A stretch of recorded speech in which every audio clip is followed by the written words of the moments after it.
ស្វាគមន៍មកកាន់អេពីសូត 3 បន្ថែមពីលើទីតាំងដែលអ្នកគួរនិងមិនគួរដាក់ឧបករណ៍បញ្ជូន Wi-Fi របស់អ្នក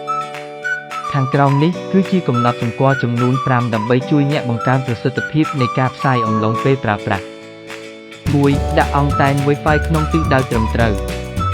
ប្រសិនបើផ្ទះរបស់អ្នកប្រើ router ដែលមានអង់តែនពីរសូមដាក់អង់តែនមួយបែរមុខឡើងហើយអង់តែនមួយបែរមុខទៅទិសដេក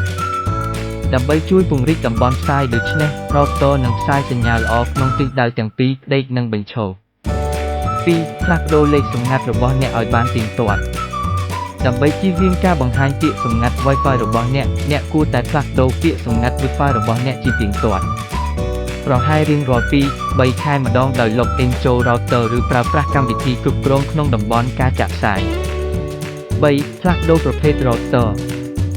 បច្ចុប្បន្ននេះ router ចាស់ៗលែងប្រើជាមួយបច្ចេកវិទ្យាថ្មីៗដូចជា 5.2.11 ឬ ASUS 5 GHz ជាដើមអ្នកគួរតែជ្រើសរើស router ថ្មីដែលមានបច្ចេកវិទ្យាខ្ពស់ដើម្បីបង្កើនល្បឿន Wi-Fi free 4. ប្ដូរទៅជា Dual Band Router 5 GHz នៅគ្រប់គេហដ្ឋានមានឧបករណ៍ជាច្រើនដូចជាកាស Bluetooth, Smartphone, Microwave និងបណ្ដាញ Wi-Fi ផ្សេងទៀត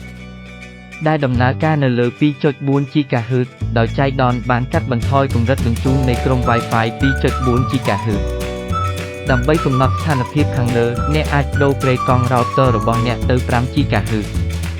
ហើយដាក់ឧបករណ៍បញ្ជូន Wi-Fi ឲ្យឆ្ងាយពីឧបករណ៍ខាងលើនិងចុងក្រោយទី 5 កំណត់ការភ្ជាប់ដែលមិនប្រើការទុកឧបករណ៍ដែលដំណើរការក្នុងផ្ទៃខាងក្រោយការលេងបណ្ដាញសង្គមឬលេងហ្គេមអនឡាញនឹងធ្វើឲ្យល្បឿននៃការភ្ជាប់ Wi-Fi យឺតជាងមុនដោយសារសកម្មភាពទាំងនេះប្រើប្រាស់កម្រិតបញ្ជូនច្រើនវាជាការល្អបំផុតក្នុងការកំណត់ចំនួនឧបករណ៍សកម្មហើយបិទរបៀបភ្ជាប់ Wi-Fi នៅពេលដែលមិនចាំបាច់ដូច្នេះអ្នកបានឆ្លើយសំណួរអំពីកន្លែងដែលត្រូវដាក់ Wi-Fi នៅក្នុងផ្ទះហើយក្នុងពេលជាមួយគ្នានេះយល់អំពីទីតាំងដែលមិនគួរដាក់ Wi-Fi ក៏ដូចជាគន្លឹះថ្លៃដើម្បីជួយឲ្យការផ្សាយ Wi-Fi កាន់តែខ្លាំងសូមជូនពរអ្នកនិងក្រុមគ្រួសាររបស់អ្នកទទួលបានបទពិសោធន៍ប្រកបដោយផាសុកភាពនិងប្រសិទ្ធភាពក្នុងការប្រើប្រាស់ Wi-Fi សូមអរគុណសម្រាប់ការតាមដានតាំងពីអេពីសូត 1 រហូតដល់អេពីសូត 3 ជួបគ្នាវីដេអូក្រោយទៀត